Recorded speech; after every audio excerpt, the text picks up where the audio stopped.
जय जिनेंद्र बच्चों, आज का पाठ है वाई फॉर यात्रा। अब देखिए, यात्रा कहती है आपको बहुत सारी ट्रिप्स याद आ गई होगी, मम्मी पापा के साथ, फ्रेंड्स के साथ, पाठशाला के साथ। और तो और आपको पता है हमने बहुत सारी और यात्राएं की है जो आपको याद भी नहीं होगी। और इन यात्राओं को जानने से पहले देखते हैं कि हम कौन हैं। पता है आप कौन है? आप सभी को पता है मैं कौन हूँ। मैं आत्मा हूँ। जो नाम, पद, प्रतिष्ठा जो भी हम बाहर से देख रहे हैं वो मैं नहीं हूँ। तो मैं जो हूँ इस शरीर के अंदर जो है वो कौन है? मैं आत्मा हूँ। तो इस आत्मा ने अनंत काल से बहुत भव भ्रमण किया है, अनंत यात्राएं की है। 4 स्टेशनों पर आत्मा यात्रा करता आया है। तो पता है आत्मा के 4 स्टेशन कौन से है? फर्स्ट है नरक का स्टेशन। तो नरक के स्टेशन पर आत्मा जाती है। जो भी क्रूर पाप हम करते हैं, पाप कर्म का फल भोगने के लिए जीव जाता है नरक गति में। दूसरा जो स्टेशन है आत्मा का वो है तिर्यंच।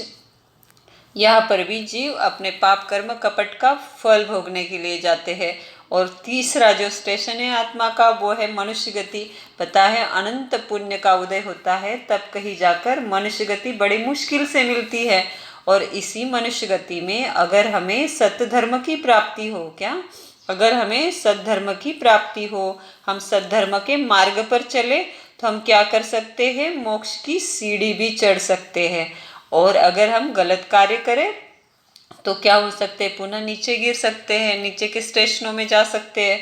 और तो और चौथा स्टेशन है आत्मा का वो है देवगति। यहाँ पर पुण्य कर्म यानी सुख भोगने के लिए जीव देवगति में जाता है। और लास्ट वाला जो स्टेशन है, ये 4 स्टेशन पे आत्मा अनंत काल से क्या करती आई है? यात्रा करती आई है। अब इस यात्रा का अंत कब होता है? जब लास्ट में हमें विश्राम मिलता है। जीव को विश्राम कहाँ मिल सकता है? सिद्ध गति में जाकर। ये है सिद्ध गति, जहाँ पर परम आनंद है, परम सुख है, कोई झगड़ा नहीं, कोई तकलीफ नहीं, बिल्कुल परम आनंद है। वो है सिद्धालय। वहाँ से पुनः बार बार यात्रा नहीं करनी पड़ती है। तो ऐसा हमारा लक्ष्य क्या है? सिद्धालय का है। हम सभी का लक्ष्य होना चाहिए सिद्धालय। तो ऐसी है पंचम गति सिद्धालय। तो आत्मा ने 4 जगह पर अनंत काल से यात्राएं की। वो कौन सी? नरक गति, तिर्यंच गति, मनुष्य गति और देव गति। और अब आत्मा का लक्ष्य क्या है हमारा? हमें भी क्या प्राप्त करना है? सिद्धालय जाना है। यही हमारा लक्ष्य है।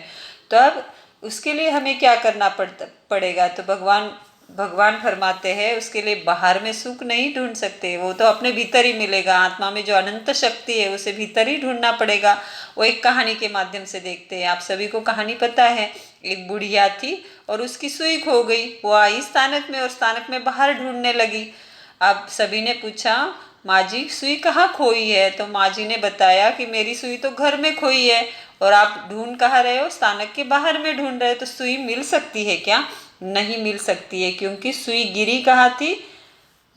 घर में गिरी थी। तो वैसा ही है, अगर हमें सुख को ढूंढना है तो बाहर लाइट है इसलिए बाहर नहीं ढूंढ सकते। सुख को ढूंढना है तो हमारे भीतर ही ढूंढना होगा, आत्मा में ही ढूंढना होगा। तो हम अपने परम लक्ष्य सिद्धालय को प्राप्त कर सकते हैं।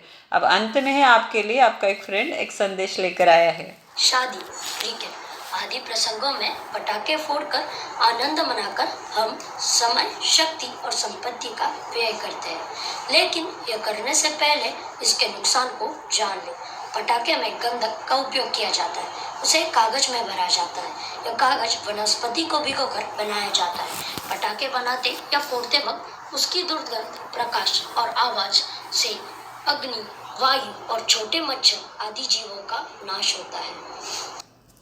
बहुत सुंदर। तो आपको इस संदेश से भी कुछ प्रश्न के उत्तर देने हैं और इसे समझना भी है वो जो कहना चाह रहा है।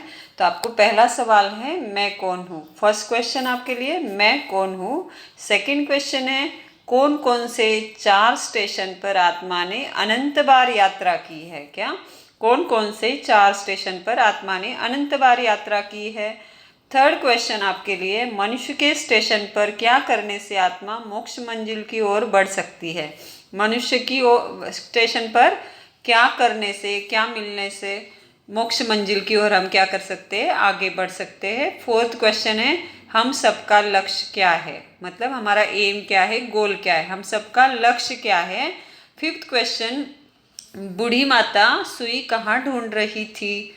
और सिक्स्थ क्वेश्चन है फटाके फोड़ने से 3 चीज़ें वेस्ट होती है, जो अभी आपके फ्रेंड ने बताया, सबसे शुरू में बताया कि 3 चीज़ों का व्यय होता है। तो पटाखे फोड़ने से कौन सी 3 चीज़ें वेस्ट होती है? These are the 6 questions for you.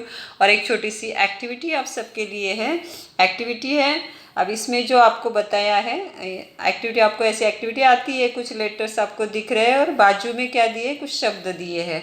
तो ये शब्दों को, जैसे आनंद, समर्पण, आदर्श, इन शब्दों को आपको क्या करना है, इसमें ढूंढना है और इसको सर्कल वगैरह करके आप क्या करेंगे, पूरे सारे शब्द ढूंढ के वो हमें भेज सकते हैं व्हाट्सएप इमेजेस में जाकर। आपको पता है कैसे करना है।